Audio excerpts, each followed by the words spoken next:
બળ કોને કહેવાય પહેલા આપણે તે એટલું સમજ્યા. એટલે કે આપણે કહી શકીએ કે જ્યારે કોઈ પણ પદાર્થ છે એને હું ધક્કો મારું કે એને હું ખેંચું તો ત્યારે હું એ પદાર્થ પર બળ લગાડું છું એ હું કહી શકું. એટલે કે બળ કોને કહેવાય તો કે જ્યારે કોઈ પણ પદાર્થ પર ધક્કો મારવામાં આવે અથવા તો ખેંચવાની ક્રિયા કરવામાં આવે એને આપણે શું કહેવાય તો કે બળ.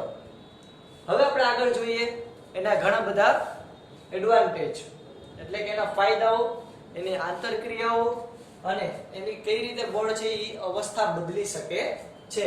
તો સૌથી પહેલા આપણે જોઈએ 11.2 આપણું ચેપ્ટર છે 11. પહેલો ટોપિક આપણે ભણ્યા પ્રસ્તાવના અને બળ કોને કહેવાય.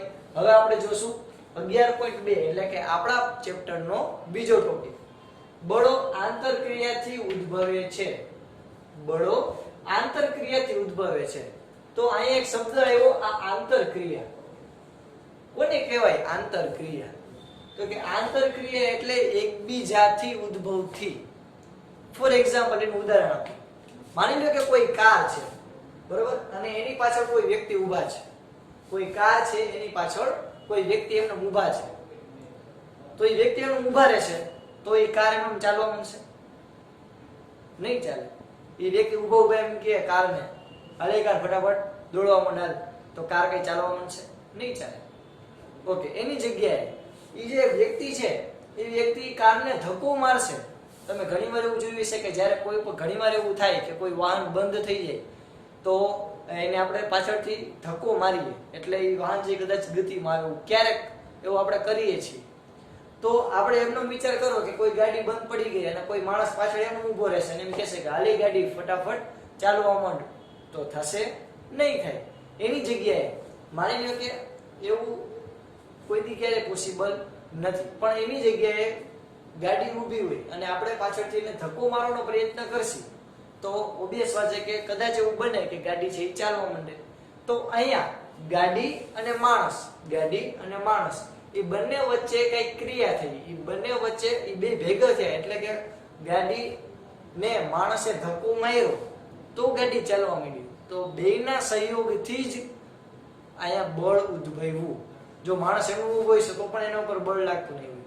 જો ગાડી એમનો હશે તો પણ બળ લાગશે નહીં. તો બળ ક્યારે લાગે આપણે કહી શકીએ તો કે જ્યારે બંને પદાર્થ એકબીજા ઉપર આંતરક્રિયા કરે ત્યારે બળ લાગ્યું કહેવાય.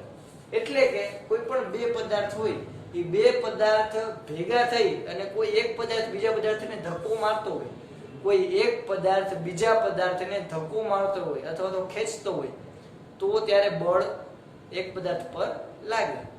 તો અહીંયા હું એમ કહું કે કોઈ એક પદાર્થ છે બીજા પદાર્થ ઉપર બળ લગાડતો હોય તો બીજો પદાર્થ તો મારે જોઈ કે ન જોઈ તો એનો મતલબ શું થયો કે અહીંયા ઓછામાં ઓછા બળ લગાડવા માટે કેટલા પદાર્થ જોઈએ તો કે બે. એટલે ખાસ યાદ રાખવાનું વિદ્યાર્થી મિત્રો કે બળ લાગવા માટે ઓછામાં ઓછી એટલે કે આંતરક્રિયા કરવા માટે, આંતરક્રિયા એટલે શું એ ખબર પડી એટલે કે કોન્ટેક્ટમાં આવે એટલે કે કોઈ બે વચ્ચે કઈ કોન્ટેક્ટ થાય અને ધક્કો મારે અથવા તો ખેંચે તો એના માટે બે વસ્તુ તો જોશે જ. તો અહીંયા શું કીધું તો કે બળો આંતરક્રિયાથી ઉદ્ભવે છે. એટલે કે એકબીજા પ્રત્યે ક્રિયા થશે તો ઉદ્ભવે છે. ઉદાહરણ તરીકે કાર અને માણસ મેં તમને હમણાં સમજાવ્યું. આ સિવાય તો કે બળદ અને માણસ તો કે માની લો કે કોઈ ભરવાડ છે, કોઈ માલધારી છે અથવા તો કોઈ પશુપાલક છે તો એ આપણને ખબર છે કે ગાય ચરાવવા માટે એ લઈ જશે એમને અને ગાય છે એ ઘાસ ખાશે એવું કરશે. હવે એવી જ રીતે માની લો કે કોઈ પશુપાલક છે એની પાસે બળદ છે. હવે એને બળદ છે એને આપણને ખબર છે કે એની આજુબાજુ સિંદરી વીટેલી હોય એટલે કે દોરડું વીટેલું હોય. હવે દોરડાથી બળદને ખેંચે પણ બળદને આવવું નથી. ના કે મારે ઘરે નથી જવું તો બળદ છે એ રીતે આમ કરશે ના મારે ઘરે નથી જવું તો ઓલો માણસ એને પરાડે ખેંચવાની ટ્રાય કરશે તો માણસને કંઈક બળ લગાડવું પડશે. બળદને આમ ખેંચવા માટે જોરથી કંઈક બળ લગાડવું પડશે. તો અહીંયા કેની વચ્ચે પ્રક્રિયા થઈ તો એક તો બળદ અને એક તો માણસ, આ બે વચ્ચે પ્રક્રિયા થઈ ત્યારે બળ લાગ્યું એમ આપણે કહી શકીએ. તો અહીંયા બળો આંતરક્રિયાથી ઉદ્ભવે છે. આ આંતરક્રિયા કરવા માટે ઓછામાં ઓછા કેટલા પદાર્થની જરૂર પડે વિદ્યાર્થી મિત્રો તો કે બે. ઓછામાં ઓછા બે પદાર્થ જોઈએ જેથી આપણે આંતરક્રિયા કરી શકીએ. ઓકે, આ સિવાય તો કે 11.3 હવે આપણો નેક્સ્ટ ટોપિક છે 11.3 બળની શરૂઆત. ઓકે, બળની શરૂઆત ક્યાંથી થાય? બળ કેવી રીતે લાગે? તો કે એ આપણને ખબર પડી ગઈ કે જ્યારે કોઈ પણ પદાર્થ છે એને આપણે ધક્કો મારીએ કે ખેંચીએ તો બળ લાગે. આગળ એ પણ ભણ્યા હવે કે બળ લાગવા માટે ઓછામાં ઓછા કેટલા પદાર્થની જરૂર પડે? તો કે બે પદાર્થ હોય તો બળ લાગે અને લાગે. પછી એવું જરૂરી નથી કે બે દેખાતા જ હોય, અદ્રશ્ય પણ બળ હોઈ શકે. ફોર એક્ઝામ્પલ, પૃથ્વી દ્વારા આપણા ઉપર લાગતું બળ એ છે ગુરુત્વાકર્ષણ બળ, જેથી આપણે પૃથ્વી પર ચોટેલા રહ્યા છીએ. તો આ થઈ આંતરક્રિયાની વાત. હવે આપણે ભણીએ બળની શરૂઆત. હવે સમજો કે કોઈ પદાર્થ છે એને હું આવી આમ ધક્કો મારું તો એ પદાર્થ ક્યાં જશે? તો કે તમે એમ કહેશો કે એ તો આગળની બાજુ જશે. ઓકે, તો જો આકૃતિ પહેલા ક્લિયર થઈ. તો આકૃતિ શું કહેવા માંગે છે? આકૃતિ તો કે જો આમાં એક બોક્સ છે. હવે કોઈ માણસ છે એ બોક્સને આ બાજુ ધક્કો મારવાની, એટલે કે આ બાજુ આમ ખેંચવાની કે ધક્કો મારવાની, વેરી ગુડ, આ બાજુ ધક્કો મારવાની ટ્રાય કરે છે. હવે આ એક બીજું ઉદાહરણ છે કે જેની અંદર એક બોક્સ છે. હવે આ જે આખો તમને ડાયગ્રામ દેખાય, ભલે ડાયગ્રામ કહી શકીએ, ડાયગ્રામ લાગતો નથી પણ કહી શકીએ. તો આ જે ડાયગ્રામ છે એ આ બોક્સને આ બાજુ ધક્કો મારવાની ટ્રાય કરે છે, જ્યારે એની સામે કોઈ બીજો માણસ ઊભો છે એ આ બાજુ ધક્કો મારવાની કામ કરે છે. એટલે કે બે એકબીજાથી વિરુદ્ધ બળ આપે છે. આ માણસ છે આ બાજુ બળ આપે, આ બાજુ ધક્કો આપે કે મારે જોતું નથી રાખતું. આવડા માણસ છે આ બાજુ બળ આપે, તો બે ધક્કો મારે છે. તો એનો મતલબ શું થયો? તો કે બે ધક્કો મારશે તો અહીંયા જે કંઈ પણ તમે બોક્સ રાખેલું હોય છે એ ગતિ કરશે નહીં. કે ગતિ કરશે તો કે આ જે બે માણસ છે એ કેવું બળ લગાડે છે એના ઉપર આધાર રાખે છે. ફોર એક્ઝામ્પલ, અહીંયા તમે માની લો બહુ જાડો માણસ લ્યો, તાકાતવાળો ખમતીધર પાર્ટી લ્યો, અને આવો પાતળો માણસ લ્યો મારા જેવો, તો આવડા એક ધક્કો મારશે તો આ પાતળો માણસ એને રોકી શકશે નહીં. તો અહીંયા આવડા જોરથી ધક્કો મારશે તો બોક્સ ફોટો આવી રીતે વયો જશે. તો એનો મતલબ શું થયો? તો કે અહીંયા આપણે બે પ્રકારના રીતે બળ લાગી શકે આપણે ચર્ચા કરી. એક તો સિમ્પલ, તો કે કોઈ વસ્તુ એના ઉપર કોઈ પદાર્થ ગતિ કરતો હોય અથવા તો ગતિ કરાવવા માટે બળ લગાડતો હોય. અને બીજું તો કે બોક્સ છે, બોક્સ એમાં બે બાજુથી બળ લાગતા હોય. એક જ દિશામાં લગાડેલ બળો એકબીજામાં ઉમેરાય છે. એક જ દિશામાં એટલે તો કે જો વિરુદ્ધ દિશા થઈ. તો માની લો કે આ જે છે, ઓકે, અહીં એક તમને વસ્તુ ક્લિયર કરું કે બળ એક ભૌતિક રાશિ છે. બળ કેવી રાશિ છે વિદ્યાર્થી મિત્રો? ભૌતિક રાશિ. ભૌતિક રાશિ એટલે તો કે તમે એને માપી શકો છો. ફોર એક્ઝામ્પલ, લંબાઈ, હું એક ઉદાહરણ આપું ભૌતિક રાશિનું. લંબાઈ, તો તમે કોઈ પણ પદાર્થની લંબાઈ માપી શકો છો? તો કે હા સાહેબ માપી શકીએ છીએ. તો એ થઈ લંબાઈ. ઓકે, એવી જ રીતે વાત કરીએ તો ટેમ્પરેચર, તાપમાન, તો કે તમે તો કોઈ પણ સપાટીનું તાપમાન માપી શકો છો? તો કે હા માપી શકીએ છીએ. ઘણા બધા sensor, thermal gun, thermocouple, thermistor, thermometer, ઘણા બધા પ્રકારના સાધન છે જેથી તમે તાપમાન માપી શકો છો. ઓકે, આવી રીતે ફિઝિક્સની અંદર ઘણી બધી ભૌતિક રાશિઓ છે કે જેને આપણે માપી શકીએ છીએ. એમાંની એક ભૌતિક રાશિ છે બળ. એટલે કે આપણે એવું જોયું કે ધક્કો મારવો કે ખેંચવું એને આપણે બળ કહેવાય. હવે કેટલું બળ લગાડ્યું અથવા તો કેટલો ધક્કો માર્યો એ મારે માપવું હોય તો મારે કંઈક આંકડા દર્શાવવા પડશે. ફોર એક્ઝામ્પલ, મેં કોઈને ધક્કો માર્યો તો કોઈ માણસ એમને જોરથી ધક્કો માર્યો તો એમ કે ઓ યાર આટલો બધો જોરથી ધક્કો મરાય, તો એ માણસે વિચાર્યું કે આટલો જોરથી ધક્કો માર્યો. હવે મારે એ માપવું હોય તો કે મેં કેવડો ધક્કો માર્યો, તો હું એમ કહું 15 ન્યૂટનનો ધક્કો માર્યો, તો તમને કોઈને કઈ ખબર પડે નહીં. એટલે મારે આ સમજાવવું પડે. તો પહેલા તો વિદ્યાર્થી મિત્રો એ ક્લિયર રાખવાનું કે બળ એ શું છે? તો કે બળ એક પ્રકારની ભૌતિક રાશિ છે. કે ભૌતિક રાશિ એટલે શું? તો કે જેને આપણે માપી શકીએ. બળને આપણે શું કરી શકીએ? માપી શકીએ. ફોર એક્ઝામ્પલ, તમારી માથે કોઈ સાયકલ પડે તો એમાં એક બળ લગાડશે, અને તમારી માથે માની લો કે કોઈ ગાડી પડે તો કે એ પણ તમે માપી શકો છો. બેમાં તમને પરિણામની પહેલેથી ખબર પડે. સાયકલ પડે તો કદાચ આપણે જીવી જઈએ, પણ ઉપરથી કોઈ ગાડી પડે તો જીવી શકીએ નહીં, એ ગેરંટી. તો આવી રીતે બળ એ શું છે? એક પ્રકારની ભૌતિક રાશિ છે, એટલે કે એને આપણે માપી શકીએ છીએ. હવે કોઈ પણ પદાર્થ હોય ને એને કઈક એકમ હોય. કોઈ પણ ભૌતિક રાશિને પોતાનો શું હોય? એકમ. ફોર એક્ઝામ્પલ લંબાઈની વાત કરું, માની લો કે મારી લંબાઈ કેટલી, મારી હાઈટ કેટલી, મારે માપવું હોય તો હું કેવા માપીશ? તો કે તરત તમે કહેશો સાહેબ ફૂટમાં માપી લ્યો, ઘણા કહે સાહેબ સેન્ટીમીટરમાં માપી લ્યો, ઘણા કહે છે મીટરમાં માપી લ્યો, ઘણા કે કિલોમીટરમાં માપી લ્યો. કિલોમીટરમાં ઘડી મપાય કાકાઓ. એટલે આપણે લંબાઈ માપવી હોય તો એના ઘણા બધા એકમ છે. એ મિલીમીટર હોય તોય ભલે, એ સેન્ટીમીટર હોય તોય ભલે, એ ફૂટ હોય તોય ભલે. તમે એક ગામેથી બીજે ગામની લંબાઈ માપો, ફોર એક્ઝામ્પલ રાજકોટ થી ગોંડલની લંબાઈ માપો તો એ કિલોમીટરમાં માપવામાં આવે. તો તમે જે પાછળ કિલોમીટર ને સેન્ટીમીટર ને મિલીમીટર ને વાપરો એને શું કહેવાય? એકમ. એવી રીતે બળને પણ એકમ છે. તો બળ છે આપણે આ બધું સમજાવ્યું કોને ખબર? ન્યૂટન નામના વૈજ્ઞાનિક. કોણે? ન્યૂટન. એના માનમાં બળનો એકમ છે ન્યૂટન. શું એકમ છે વિદ્યાર્થી મિત્રો? ન્યૂટન. એટલે કે તમે બળ લાગતું હોય ને એને ન્યૂટન થી દર્શાવી શકો. ફોર એક્ઝામ્પલ 5 ન્યૂટન, 10 ન્યૂટન, તેનો મીનિંગ શું થયું? હું એમ કહું કે 5 ન્યૂટન, હું આ બોર્ડ છે, બોર્ડ ઉપર કંઈક આમ ધક્કો મારું અંદરની બાજુ, આ રીતે આમ ધક્કો મારું, હું એમ કહું કે 7 ન્યૂટન, તો એનો મતલબ શું થયો? કે હું 7 ન્યૂટન જેટલો અહીંયા બળ લગાડું છું. ઓકે. હું એમ કહું કે 10 ન્યૂટન, તો 7 ન્યૂટન વધારે મોટું હશે કે 10 ન્યૂટન? તો કે 10 ન્યૂટન, ઓબ્વિયસ વાત છે. હવે જો હું એક ઉદાહરણ લઉં. હવે જો એક જ દિશામાં લગાડેલ બળો એકબીજામાં ઉમેરાય. હવે આ તો એક જ માળો છે, એક જ માળો છે, એટલે આમાં તો કઈ છે નહીં. ડાયરેક્ટ બિચારો જે બાજુ ધક્કો મારશે એ બાજુ પદાર્થ ચાલ્યો થશે. હવે આયા તમે જો આ કિસ્સો, આમાં એક ડાગલો આ બાજુ બળ લગાડે, આમાં આ ડાગલો આ બાજુ બળ લગાડે. તો આપણે બળ કેને ગણવું?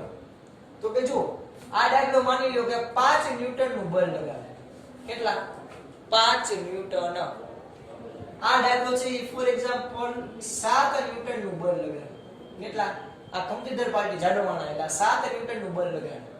તો 7 ન્યૂટન આ બળ લગાડે, 5 ન્યૂટન આ બળ લગાડે. તો ફાઇનલ કેટલું બળ લાગશે? તમને છેલ્લે શું ખબર પડી? તો કે જો શું કરશે? તો કે 7 - 5. એવું શું કામ? તો કે જો આ 7 ન્યૂટન બળ હું આમથી લગાડું, 7 ન્યૂટન બળ, આમથી 5 ન્યૂટન બળ લાગે. તો 5 ન્યૂટન બળને આ 7 ન્યૂટન બળ છે એ સમતોલવા માટે આને કેટલી બળ લગાડવું પડે આને સમતોલ કરવા માટે? તો કે જો 7 માંથી હું 5 કાઢી નાખું તો 5 ન્યૂટન બળ આમ લગાડી દે અને 5 આમ, તો 5 5 બે ભેગા થઈ ગયા. તો હું કોઈ એક દિશાને પ્લસ લઈશ તો બીજી દિશા મારે કેવી લેવી પડશે? માઈનસ. સમજો, જે કોઈ એક દિશાનું પ્લસ લઉં તો બીજી દિશાને કેવી લેવી પડશે? માઈનસ. ઓકે, સમજો. હું કોઈ એક જ દિશાને ધ્યાનમાં લઉં તો એની વિરુદ્ધ દિશા એ છે એને હું અલગ સંજ્ઞા આપીશ. ફોર એક્ઝામ્પલ માની લો કે હું ઉત્તર દિશામાં જાઉં છું, ઉત્તર દિશામાં, તો ઉત્તર દિશાને હું પોઝિટિવ ગણું તો ઉત્તરની વિરુદ્ધ શું થાય? દક્ષિણ. તો દક્ષિણ દિશાને હું કેવી લઈ લઈશ? નેગેટિવ. આવી રીતે અહીંયા આ કોઈ પદાર્થ છે એને આ ડાગલો 5 ન્યૂટન બળ લગાડે છે, આ ડાગલો 7 ન્યૂટન બળ લગાડે છે. હવે અહીંયા હું 7 ન્યૂટન બળ છે, 7 ન્યૂટન બળ, ઈ ડાગલાની નિશાની હું પ્લસ લઈ લઉં તો આ દિશા પ્લસ થઈ, તો આ દિશા કઈ થઈ જાય? વિરુદ્ધ હોવાથી કેવી થઈ જાય? માઈનસ. તો મારે છેલ્લે બળ જોતું હોય તો હું શું કરીશ? તો કે જો 7 આ કેટલા છે? બેનો સરવાળો કરું, 7 - 5. ઓકે. આ પણ બળ લગાડે છે, આ પણ બળ લગાડે છે. આના બળને હું નામ આપું F1, આના બળને નામ આપું હું F2. તો મને પરિણામી બળ શું મળશે? પરિણામી બળ ફાઇનલ બળ F, તો કે F1 + F2 બેનો સરવાળો. ઓકે. આ F1 કેટલું છે આપણી પાસે? F1 -5. F2 કેટલું છે? +7 + માઈનસ અને મોટા પદની નિશાની આ તમે ભણી ગયા. તો F બરાબર કેટલું થાય? 7 ન્યૂટન. ના છોકરાઓ 7 ન્યૂટન નો થાય, કેટલું થાય? 2 ન્યૂટન. એનો મતલબ શું છે? કે પરિણામી બળ કેટલું હશે? તો કે 2 ન્યૂટન જેટલું બળ આમ જાતું હશે. હજી એકવાર આપણે સમજીએ. આયા આપણે બળની શરૂઆત માં એટલું સમજાતા કે કોઈ પદાર્થને ધક્કો મારીએ અથવા કોઈ પદાર્થને ખેંચીએ તેના ઉપર બળ લાગ્યું કહેવાય. બળ લાગવા માટે ઓછામાં ઓછા બે પદાર્થની આંતરક્રિયા જરૂરી છે. આ સિવાય આપણે એવું ભણ્યા કે જો હું એક જ દિશામાં બળ લગાડું, એક જ બાજુ આમ જોરથી કોકને ધક્કો મારું તો એક જ દિશામાં હેલો જાય. પણ બે દિશામાં બળ લગાડતા હોય એટલે કે કોકને પદાર્થને આમથી બળ લગાડે, આમથી બળ લગાડે, બે બાજુથી બળ લગાડો તો આ વચ્ચેનો પદાર્થ છે કન્ફ્યુઝ થઈ જશે, જાય કહા. તો બે બાજુથી સરખું બળ લાગતું હોય તો પદાર્થ સ્થિર હોય. ફોર એક્ઝામ્પલ મને આમથી કોક આવી રીતે આમ ધૂંબુ મારે, આમથી ધૂંબુ મારે, એમને એમ ચોંટાડી દે તો હું હરી શકીશ નહીં. જો હરી શકીશ નહીં, પણ એની જગ્યાએ અલગ અલગ ન્યૂટન એટલે કે અલગ અલગ મૂલ્યના બળ લગાડશે તો અહીંયા 7 ન્યૂટન, અહીંયા 5. તો મારે પરિણામ જોતું હોય તો શું કરીશ તો કે બેનો સરવાળો કેટલું મળ્યું 2, એટલે કે પરિણામી 2 ન્યૂટન, એટલે કે જે દિશામાં વધારે છે એ દિશામાં પદાર્થ છે એ ગતિ કરશે. એ તો તમને જો સિમ્પલ એ ખબર પડે કે જે વધારે તાકાત વાળો હોય એનું વધારે હાલે, જે તાકાત વાળો વધારે હોય એ ધક્કો મારે તો ઓબ્વિયસ વાત છે કે વસ્તુ એ બાજુ જ જાય, કારણ કે નાના એટલે કે પાતળા માણસનો વારો આવે નહીં. હવે આપણે જોઈએ બળ લગાડવાથી પદાર્થ ગતિ કરે. તો ઓબ્વિયસ વાત છે કે હું કોઈ પદાર્થને ધક્કો મારું ખેંચું તેને ગતિ કરી કહેવાય. તો વિરુદ્ધ દિશામાં બળ લગાડો તો શું થાય? વિરુદ્ધ દિશામાં એટલે તો કે એક આમથી બળ લગાડે, એક આમથી બળ લગાડે તો બે કેવી દિશા થઈ? વિરુદ્ધ દિશા થઈ. તો વિરુદ્ધ દિશામાં બળ લગાડો તો શું થાય? તો કે વિરુદ્ધ દિશામાં બળ લગાડો તો બે ઘટના પોસિબલ છે. હું બે બાજુથી બળ લગાડું, જો ટીશ્યુ બે બાજુથી આમ બળ લગાડું તો બે વસ્તુ થાય, કાં હું સ્થિર ને સ્થિર રહીશ અને કાં હું શું કરીશ તો કે ગતિ કરીશ. જો આવી રીતે બે બાજુથી બળ લાગ્યા, બે બાજુથી બળ લાગશે સરખા લાગશે, બે બાજુથી ઝાપટ સરખી લાગશે તો હું હલી શકીશ નહીં. આ રીતે જો બે બાજુથી આમથી કોક મને બહુ જોરથી ભી મારે, આમથી ભી મારે તો હું હલી શકીશ નહીં. પણ એની જગ્યાએ માની લો કે આ બાજુ વાળો હાથ છે એ વધારે તાકાતવાળો થઈ જાય તો મારું મોઢું નમતું થઈ જશે. ઓકે, તો જો જ્યારે કોઈ પણ પદાર્થ સ્થિર હોય તો એનો મીનિંગ શું થયો તો કે બંને બાજુ સરખા બળ લાગશે તો જે પદાર્થ કેવો રહે? સ્થિર. ફોર એક્ઝામ્પલ માની લો કે આવી રીતે કોઈ માર્કર છે, આમને ઊભી છે, તો એનો મતલબ શું થયો તો કે આ બાજુ પણ સરખું બળ લાગે છે અને આ બાજુ પણ સરખું બળ લાગે છે. ઓકે, હવે કોઈ પદાર્થ ગતિ કરે તો ક્યારે ગતિ કરતો હોય છે તો કે જે બાજુ ગતિ કરશે એ બાજુ વધારે બળ લાગતું હશે. આપણે આ કિસ્સામાં જોયું તો કે આ 7 ન્યૂટન વાળો વધારે ભારી હતો, વધારે તાકાતવાળો હતો તો પછી આ બાજુ પદાર્થે ગતિ કરી. એટલે કે જ્યારે બે પદાર્થ જ્યારે કોઈ બે માણસ ધ્યાનમાં હોય તો બે ઓબ્જેક્ટ ધ્યાનમાં હોય અને બે એકબીજાની વિરુદ્ધ દિશામાં બળ લગાડે તો ત્યારે છેલ્લે અલ્ટિમેટલી કોણ ગતિ કરશે તો કે જે બાજુ તાકાતવાળી એ છે, જે બાજુ વધારે બળ લાગતું હોય છે એ દિશામાં પદાર્થ છે એ ખસવાનું ચાલુ થશે. ઓકે, આ સિવાય આપણે ચર્ચા કરીએ 11.4. આપણો પહેલો ટોપિક હતો બળ વિશે, બીજો ટોપિક હતો બળોની આંતરક્રિયા કેવી રીતે ઉદ્ભવે છે. આ સિવાય ત્રીજો ટોપિક છે બળની શરૂઆત, જે આપણે ડિટેલમાં ચર્ચા કરી ગયા કે એક જ દિશામાં બળ લગાડો તો કઈ વાંધો આવતો નથી, પણ બે દિશામાં બળ લગાડો તો બંનેની આંતરક્રિયા થાય એટલે કે બેના બળનો સરવાળો થાય. જો વિરુદ્ધ દિશામાં હોય તો એકની દિશા પ્લસ લે તો બીજાની દિશા માઈનસ લેવાની. ઓકે, હવે આપણે જોઈએ 11.4. બળ પદાર્થની ગતિની અવસ્થા બદલી શકે. બળ પદાર્થની ગતિની અવસ્થા બદલી શકે એટલે કે કોઈ પદાર્થ ગતિ કરતો હોય તમે એના ઉપર બળ લગાડો તેની દિશા બદલી શકે. ફોર એક્ઝામ્પલ, તમે સાયકલ લઈને જાઓ છો, અચાનક માની લો કોઈ વસ્તુ આડી આવી તો તમે બ્રેક મારશો, તો બ્રેક મારશો એટલે તમે શું કર્યું તો કે જોરથી તમે બળ લગાડ્યું સાયકલ ઉપર, એટલે શું થયું તો કે જે બ્રેક છે એ સાયકલની ગતિને અવરોધી નાખશે એટલે કે સ્થિર કરી દેશે સાયકલને. તો અહીંયા અથવા તો ગતિને ધીમી પાડી દેશે. તો ઝડપ અતિશય સ્પીડમાં કોઈ સાયકલ ગતિ કરતો હોય અચાનક બ્રેક મારશે તો સાયકલ સ્થિર થશે અથવા તો એની ગતિ છે એ ધીમી પડશે. તો અહીંયા તમે ગતિની અવસ્થા થોડીક ફેરવી એટલે કે એની ઝડપમાં વધારો કે ઘટાડો કર્યો તો એ તમે કેની મદદથી કરી શકો? બળની મદદથી જ કરી શકો. ઓકે, ઉદાહરણ તરીકે ગોલકીપર જો સમજો, હવે ફૂટબોલ રમતો હોય અહીંયા કોઈ ગોલકીપર હોય, સામે કોઈ ફૂટબોલનો ખેલાડી ઊભો છે જોરથી ગોલ કરશે તો એ શું કામ કરશે? તો કે ફૂલ એકદમ સ્પીડમાં કોઈ બોલ છે જોરથી એની તરફ આવ્યું. હવે ગોલકીપર છે એને ફટાફટ પકડી અને એના ઉપર બળ લગાડશે. એના ઉપર બળ લગાડશે એટલે એ દડો છે ત્યાં ત્યાં સ્થિર રહી જશે. એટલે કે દડો ગતિમાં હતો એને સ્થિર કરવાનું કામ કોણે કર્યું? તો કે ગોલકીપરે. કેની મદદથી કર્યું? તો કે બળની મદદથી. એટલે કે ગોલકીપરે આમ જોરથી બળ લગાવ્યું એટલે એ બોલ છે એ ગોલ થતા રોક્યો અને બોલને સ્થિર કરી શકીએ. બીજું ઉદાહરણ તમને ખબર જ છે શું?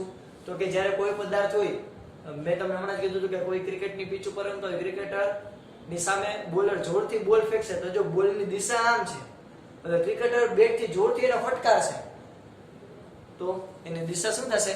બદલશે. હવે જો એ કેવી રીતે થાય? તો કે માની લો કે એ પ્લેડ કરશે, હળવેકથી પ્લેડ કરશે તો જોરથી આવતો બોલ છે એ સ્થિર થઈ જશે, તો તેની ગતિ ખૂબ જ ઘટી જશે, સ્પીડ એની ખૂબ જ ઘટી જશે.